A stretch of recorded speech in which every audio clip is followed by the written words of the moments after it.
موسم في الليجا، سجل في مرمى اسبانيول وسجل في مرمى ايبار، لكن السرعه في الهجمه ونقل الهجمه. شوف هنا خامس بدأ، لكن يعني الحقيقه شيء يحسب لزين الدين زيدان انه يحتفظ باللاعب ويديله الثقه ويجعله البديل للاعب كارفاخال.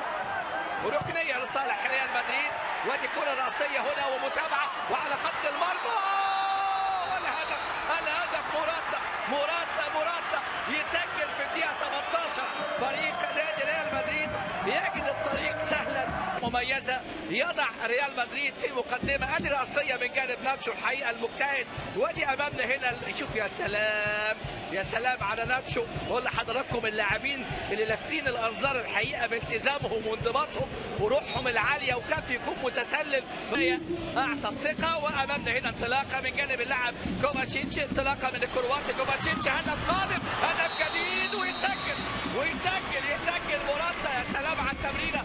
كوفاتشيتش بيلعبوا بثلاث مدافعين لكن دون ادوار في الرقابه، دون تركيز، دون تمركز. يسجل موراتا الهدف الثاني ليه في هذه الليله، اللي بيسجل هدفه رقم 10 هذا الموسم، و10 على 10 من موراتا. شوف هنا التغطيه الدفاعيه موجوده من سيوباس، هنا في محاوله وفي مساحه، وادي تقدم من جانب اللاعب ريكو، وهدف.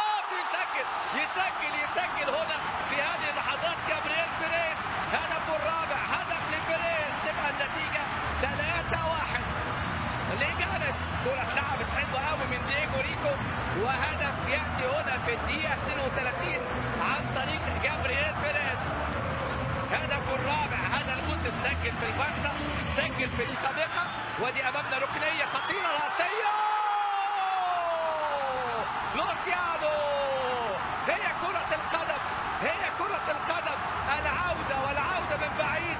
يسجل البرازيلي لوسيانو الهدف في الدقيقة أمامنا اهو 34.